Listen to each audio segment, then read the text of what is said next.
Universidade Federal de Lavras, curso Embriologia Geral GMV 103, professor G.R. Borges, tema embrião trilaminar. Vamos iniciar observando a estrutura de um embrião aos 21 dias. Observamos que o concepto no início da terceira semana está envolto por um córeo bastante desenvolvido, tendo na sua região externa sincício-trofoblasto, na região média citotrofoblasto e um cerne de mesoderma extraembrionário, folheto externo. Observamos ainda a presença no embrião de um celoma extraembrionário bastante desenvolvido, um pedículo de implantação e, acima do disco embrionário, uma cavidade amniótica já bastante desenvolvida. E, na região inferior, o saco vitelino secundário. Podemos ver as mesmas estruturas no embrião utilizado em nossas aulas práticas. Aqui, em primeiro plano, podemos ver o ectoderma embrionário, aqui indicado em branco. O estabelecimento do embrião na sua fase trilaminar depende de alterações que ocorrem a nível do ectoderma embrionário. Nesse tecido embrionário, observa-se no início da terceira semana o estabelecimento de um agrupamento de células denominado linha ou estria primitiva. Esse agrupamento, que surge a partir da região caudal do embrião, vai se prolongar e ter na sua extremidade um aglomerado de células denominado nó primitivo ou nódulo primitivo, ou ainda nó de Hansen, em homenagem ao embriologista Christian Hansen. Podemos ver a mesma estrutura no embrião utilizado em nossas aulas práticas. Esse embrião possui um córeo bem desenvolvido na sua periferia, um celoma extraembrionário, um pedículo de implantação ou pedículo mesodérmico, e em primeiro plano pode ser visto o ectoderma embrionário, aqui indicado em branco, tendo na sua região caudal estabelecido a linha primitiva e na ponta dessa linha primitiva o nó primitivo. Podemos ver através do modelo utilizado em nossas aulas práticas também que ocorre a formação de uma cavidade no meio da linha primitiva. Essa cavidade é denominada sulco primitivo. O mesmo é observado em relação ao nó primitivo, que possui em sua região central uma cavidade denominada fosseta primitiva. Células ectodérmicas sob proliferação mitótica vão migrar através do sulco e da fosseta primitiva, alcançando a região do disco embrionário localizada nas proximidades do saco vitelino. Dessa forma, observa-se o deslocamento do endoderma extraembrionário, ou o antigo hipoblasto, e a sua substituição por células provenientes do ectoderma, formando assim um novo tecido embrionário, o endoderma intraembrionário. Observa-se também a formação de um tecido intermediário, ou mesoderma intraembrionário, por células também provenientes do ectoderma embrionário e que vão se localizar entre o endoderma e o ectoderma. O mesmo pode ser visto a partir do modelo utilizado em nossas aulas práticas. Podemos ver aqui em primeiro plano a presença do ectoderma, aqui na sua região central o nó primitivo, e indicado por esse pontilhado podemos ver a presença da linha ou estria primitiva. As setas indicam que células provenientes dessas regiões migram para os tecidos inferiores do disco embrionário, formando-se assim um embrião trilaminar, com ectoderma na sua região superior, próximo ao âmnio, mesoderma na sua região central e endoderma intraembrionário, aqui indicado em laranja, na sua região mais próxima do saco vitelino secundário. Observa-se ainda a presença de células aqui indicadas em amarelo do antigo hipoblasto ou endoderma extraembrionário. Essas células serão deslocadas posteriormente e vão ocupar uma região inferior do saco vitelino. Podemos ver também nesse modelo a presença de migração de células a partir do nó primitivo. Essas células que vão migrar a partir da região cefálica do nó primitivo vão formar uma estrutura na forma de tubo, conhecido como processo notocordal e que posteriormente vai se transformar em notocorda. Podemos ver também nesse modelo a presença de duas regiões diferenciadas no disco embrionário, as chamadas placa pré-cordal ou placa oral e a placa cloacal ou placa anal. Nessas regiões observamos a presença de junções adesivas e oclusivas entre as células do ectoderma embrionário e do endoderma embrionário. Assim, nesses dois locais fica impedida a migração das células do mesoderma.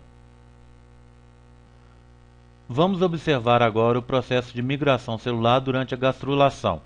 Nesse embrião de 16 dias, podemos ver após a retirada de parte da cavidade amniótica que se forma a nível do ectoderma, a partir de sua região caudal, uma linha primitiva e que esta possui na sua extremidade o nó primitivo. Podemos ver aqui, a partir dessas setas, o processo de migração celular, que vai estabelecer os dois tecidos embrionários, o endoderma e o mesoderma intraembrionário. E também vai contribuir a partir de células que vão migrar a partir da região frontal do nó primitivo para a formação do processo notocordal, que posteriormente vai se diferenciar em notocorda. Aqui à direita podemos ver dois cortes a partir do modelo que acabei de descrever.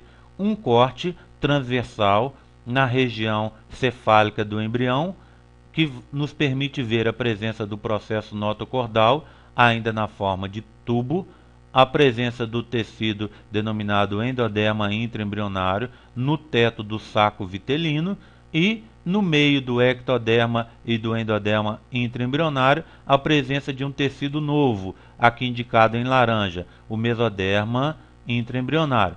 Podemos ver, a nível do ectoderma, também a presença da linha primitiva, que possui em sua extremidade o nó primitivo. O mesmo pode ser visto a partir de um corte transversal desse mesmo embrião. Esse corte transversal indicado aqui abaixo indica claramente a presença do pedículo de implantação, a estrutura do córeo na sua periferia, o celoma extraembrionário, a cavidade amniótica e o saco vitelino. Quanto ao disco embrionário, podemos ver claramente a presença do processo notocordal, os dois tecidos aqui bem estabelecidos, o ectoderma e o endoderma aqui embaixo, o início de formação do mesoderma intraembrionário e, na região cefálica e na região caudal, a formação das placas pré-oral e da placa cloacal. O mesmo processo de migração celular pode ser visto a partir dos modelos utilizados em nossas aulas práticas. Temos aqui, nessa figura, na região central, o modelo já descrito anteriormente e, na região periférica, 4 cortes transversais desse modelo. No primeiro corte, na região caudal, podemos ver a estrutura do disco embrionário já em sua forma trilaminar, formado na região superior pelo ectoderma, na região intermediária pelo mesoderma intraembrionário e na sua região inferior pelo endoderma intraembrionário, já substituindo o hipoblasto ou endoderma extraembrionário, aqui indicado em amarelo, na altura do teto do saco vitelino. Em um corte intermediário, a nível do nó primitivo, podemos ver a presença desse nó e os 3 tecidos descritos anteriormente. Em um corte mais cefálico, podemos ver a presença do processo notocordal e os 3 tecidos embrionários.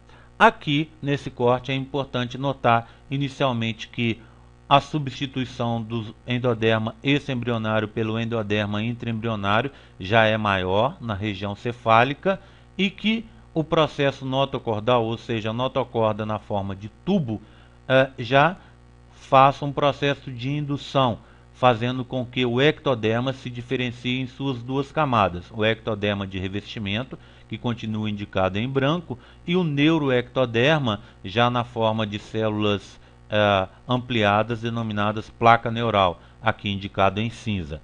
Na região mais cefálica do embrião, podemos ver a presença da placa pré-cordal, uma região em que há ligações oclusivas e ligações adesivas entre as células do ectoderma e do endoderma intraembrionário.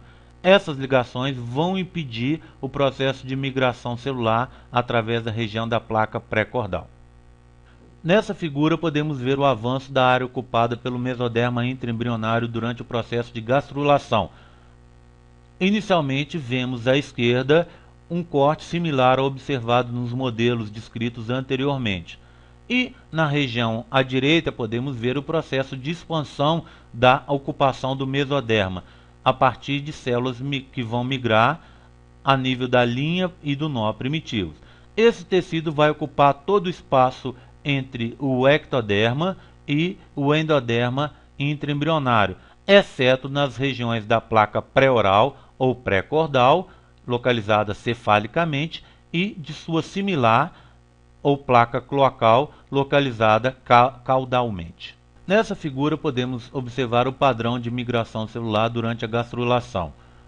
À esquerda temos modelos já descritos anteriormente e na região direita podemos ver o padrão de migração a partir de células que vão invadir as camadas inferiores do disco embrionário a partir da linha primitiva e do nó primitivo.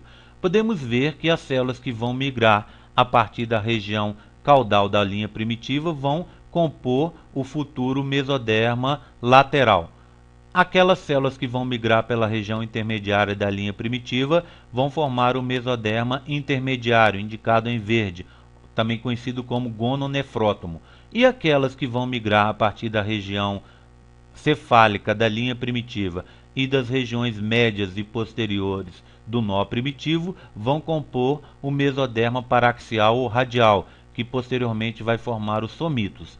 As células que vão formar o processo notocordal e posteriormente a notocorda vão ser apenas aquelas que vão migrar a partir da região frontal do nó primitivo. Neste quadro, que indica as transformações observadas no embrião bilaminar e trilaminar, podemos ver que o blastocisto vai se diferenciar no trofoblasto, e esse em situ e sincisto trofoblasto. O embrioblasto vai se diferenciar em hipoblasto e epiblasto. O hipoblasto vai formar o endoderma extraembrionário, que vai compor posteriormente o saco vitelino. O epiblasto, por sua vez, vai se transformar em epiblasto embrionário, e este vai formar os três tecidos do embrião trilaminar, o ectoderma e a partir de uma diferenciação desse tecido, a linha primitiva. Pela linha primitiva vão migrar células que vão formar o mesoderma intraembrionário e o endoderma intraembrionário. Bem, pessoal, era isso que eu tinha para falar sobre embrião trilaminar. Espero que tenha sido útil. Bom estudo e até a próxima. Um abraço.